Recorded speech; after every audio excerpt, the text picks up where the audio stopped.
Et bonjour à tous, aujourd'hui on se retrouve pour une nouvelle vidéo. Aujourd'hui, une nouvelle analyse du projet BRICS, du dernier projet BRICS là qui arrive le 5. Je dis pas, non, pas le 5, le 6, pardon, parce que le 5 c'est aujourd'hui. J'ai loupé le projet de la première brique, je suis désolé, hein, pour ceux qui l'attendaient, mais j'ai vraiment pas eu le temps de m'en occuper, j'ai vraiment essayé. Je me suis même pas intéressé, honnêtement, j'ai même pas vu, mais j'ai pas eu le temps. Bref, passons sur, sur le BRICS pour cette fois. Et dès qu'il y a un prochain projet ailleurs et tout, je vous inquiétez pas, j'analyserai. Alors, du coup. C'est un projet un petit peu particulier. Alors déjà, il y a un dispositif fiscal qui s'appelle le De Normandie dessus. Donc je vais vous expliquer un petit peu en détail ce que ça donne. Du coup, 11% par an, durée de 1 an maximum. Et du coup, on a bon, revenu mensuel comme d'habitude, on est sur Brix, hein. Donc 300 000 euros de collecte, donc ça va aller assez vite si le projet est intéressant. Et vous allez voir qu'en vrai, il l'est quand même. Alors le seul défaut, voilà, pour moi, c'est le de Normandie, c'est qu'il y a un dispositif fiscal derrière, mais qui du coup cape un peu les loyers. Donc on va revenir un petit peu plus en détail dans la description du projet. Juste comme d'habitude, deux petits disclaimers. N'investissez pas juste parce que vous avez vu que je vous dis que c'est un bon projet ou quoi. Faites votre propre avis, je suis pas conseiller financier, donc voilà, prenez le temps de lire la plaquette vous-même. Et deuxième chose, si jamais ça vous intéresse d'investir sur Brix, n'hésitez pas à passer par mon lien affilié en description. Ça me permettra d'avoir un petit peu de soutien et vous aurez un petit bonus en plus pour votre premier investissement. Voilà, allez, passons à l'analyse. Du coup, le projet, qu'est-ce que c'est? C'est un projet on va simplement financer les travaux. Donc le but, c'est de transformer une ancienne école de musique en 10 logements éligibles au dispositif de Normandie. Alors, le de Normandie, qu'est-ce que c'est? C'est un dispositif fiscal qui permet de payer moins d'impôts, globalement. Mais en contrepartie, vous avez plusieurs choses, dont le principal, des loyers qui sont capés, qui ont un maximum. Ça se passe à Roya, c'est juste à côté de Clermont-Ferrand. Donc c'est pas non plus dans les villes les plus chères du monde, quoi. Donc c'est ce bâtiment-là, hein, ça ressemble à ça. Et Roya, c'est ici, donc on a Clermont-Ferrand juste à côté. Voilà. C'est juste ici. Donc il y a marqué mairie, je sais pas pourquoi. C'est peut-être une ancienne mairie, mais non, c'est marqué ancienne école de musique. Mais voilà, c'est ce bâtiment-là, hein, du coup. Ouais, ouais. Bon, alors, voyons. Alors, les lots seront pré-commercialisés dès la phase de travaux et revendus rapidement via des conseillers en gestion de patrimoine. L'acquisition a été réalisée comptant sans recours à l'endettement. Donc, c'est-à-dire qu'ils n'ont pas fait de crédit et on ne fait pas comment dire, le financement ne fait pas partie de l'achat du foncier. Donc, ça veut dire que le foncier est déjà acheté, c'est juste qu'il faut payer les travaux. Donc 11% fixe versé mensuellement avec remboursement in fine du capital, bien évidemment, comme d'habitude. Alors, ce projet vise à réhabiliter une ancienne école de musique située dans une ville éligible au dispositif fiscal de Normandie. Pour la transformer en 10 logements destinés aux investisseurs, chaque lot sera vendu viabilisé en plateau permettant aux acquéreurs une flexibilité maximale. Dans l'aménagement, la commercialisation sera assurée par le réseau Optissimo Foncia, qui regroupe 40 cabinets de gestion. Bref, voilà, ok. L'acquisition du bâtiment a été réalisée comptant son recours à l'endettement, ce que je vous disais, donc pas de crédit. Ce financement concerne exclusivement les travaux de rénovation qui débuteront dès la réussite de cette levée de fonds. L'immeuble bénéficie d'un plancher béton à l'étage, un atout technique qui facilite les opérations de réhabilitation. Ok, bon, on rentre beaucoup dans les détails là. Les intérêts mensuels seront couverts par la trésorerie de la société, tandis que la revente progressive des lots assurera le remboursement des investisseurs. Une phase de pré-commercialisation sera lancée dès le démarrage des travaux afin d'optimiser la rapidité des transactions. Ça veut dire que du coup, ils n'ont pas encore commencé la pré-commercialisation, hein. Bon, localisation, on l'a déjà vu. Une ville thermale attire de nombreux touristes et curistes qui dynamisent le marché locatif local. Ok, bon, bah, après, c'est pour faire du Airbnb, donc pas sûr que. En tout cas, pour ceux qui font de l'écure, c'est pas pour l'avoir à l'année, je pense, hein. Activité campus de Clermont-Ferrand attire aussi les étudiants. Ok, ça c'est un peu mieux du coup. Porteur de projet. Grégory Belmé a plus de 20 ans d'expérience dans l'immobilier, ayant travaillé en promotion immobilière et en construction de maisons individuelles. Cette expertise lui permet de gérer les contraintes techniques et de maîtriser les coûts. Bon, ok, d'accord. En tant que marchand de biens depuis 18 ans, ça c'est pas mal. Comprend bien le marché. Ok, il dirige également une cabinet de gestion de patrimoine. Ok, les produits commercialisés par Optissimo. Ok, ok, ok, bon, ça va. Bon, comme d'habitude, on n'a pas d'infos réelles, hein. En fait, on a des. Lui, il fait ça depuis X temps et voilà, il a de l'expérience, on vous le dit. Mais c'est mieux que ce qu'on a d'habitude, hein. D'habitude, on a vraiment encore moins d'infos. Là, on sait quand même, c'est quelqu'un qui a un cabinet de gestion de patrimoine et il fait des marchands de biens depuis 18 ans. Donc, on peut quand même se dire, bon, ok, voilà, on peut se calmer. Du coup, acquisition à 157 000 euros, frais notaires 4 000 euros, travaux 270 000 et frais financiers 30 000.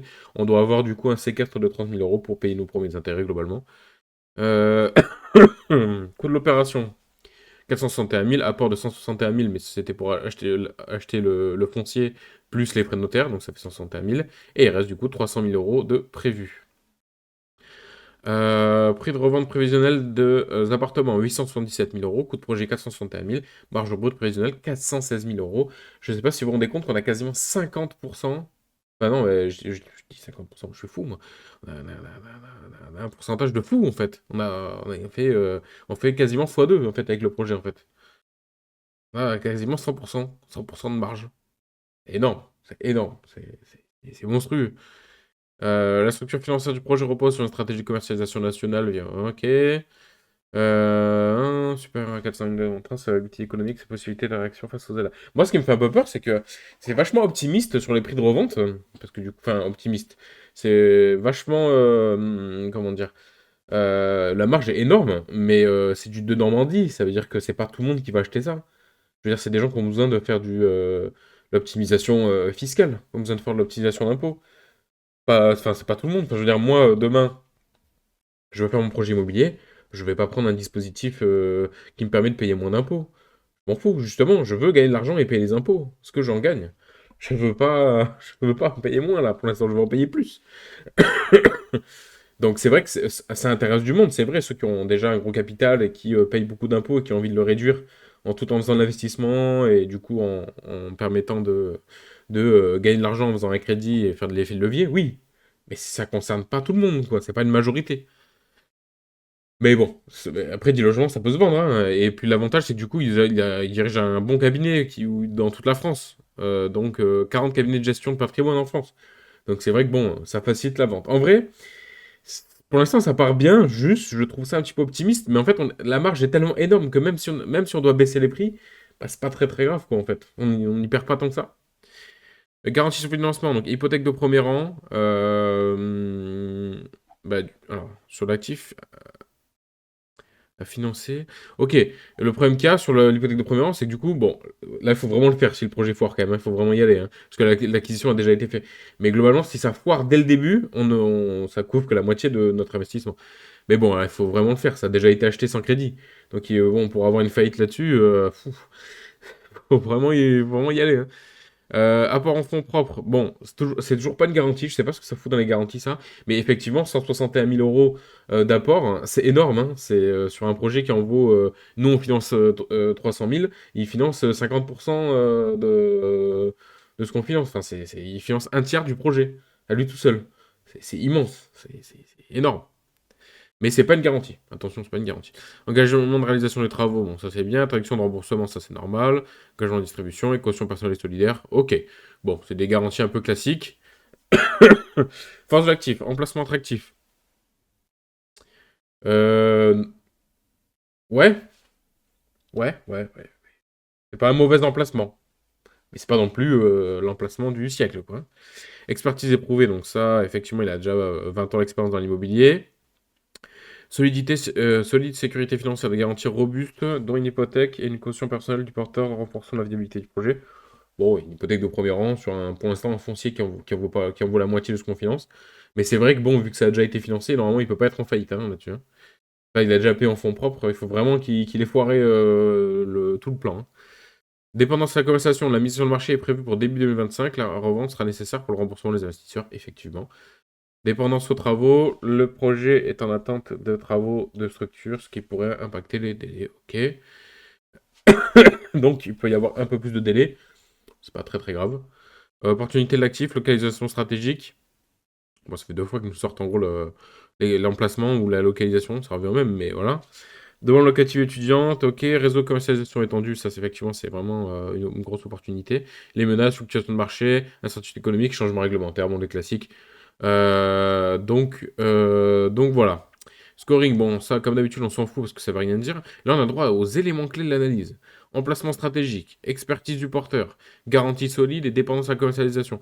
Alors moi, là, pour moi, je vois juste un espèce de résumé de ce tableau-là. Je sais plus à chaque fois comment il s'appelle, là. Vous savez, le tableau force, faiblesse, opportunité, menace, là.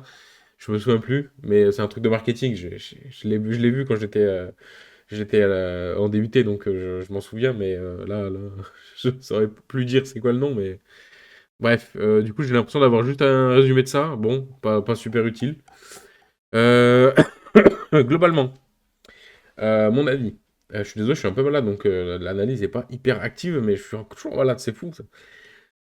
Du coup, honnêtement, très bon projet. Très très bon projet. Ça faisait longtemps que j'avais pas vu un aussi bon projet sur Brix. J'aimerais participer à la collecte, pour le coup. Je pense que je vais y participer même. Très bon projet. Alors, bonne garantie, bonne expérience du porteur de projet. Et pour une fois qu'on a un porteur de projet comment dire, et qui a vraiment pas d'expérience. Le seul truc qui me fait un peu peur, hein, c'est de me dire que ce mec-là a 20 ans d'expérience plus j'imagine, enfin, il a un cabinet quand même de conseil, enfin de conseiller financier de gestion de patrimoine, pardon, tout ça. Et c'est bizarre qu'il passe pas par une banque. Voilà, je préfère le dire, c'est bizarre qu'il passe pas par une banque. Après, est-ce que lui, pour le coup, est-ce qu'il cherche pas la vitesse de financement pour pouvoir rapidement lancer des travaux, parce qu'il a déjà acheté le foncier. Donc ça veut dire que là, son argent, il a investi, mais c'est en attente. Ça veut dire qu'il va pas, tant qu'il n'y a pas les travaux, il pourra rien en faire hein, de ce bâtiment-là. Donc voilà, je me dis, est-ce que lui, ce qu'il cherche pas, c'est un financement très rapide? Parce que bon, bah, 300 000 euros, vu la qualité du projet, je pense allez, en 5-10 minutes, ce sera réglé. J'abuse peut-être un peu, mais allez, dans une demi-heure après, je pense qu'il n'y a il y a plus enfin, on peut plus rentrer. Donc, je me dis, voilà, ce qu'il cherche pas la rapidité de financement, c'est possible, parce que bon, il est prêt à payer 11% par an. Mais c'est vrai que bon, bah, pour le coup, la marge est tellement immense que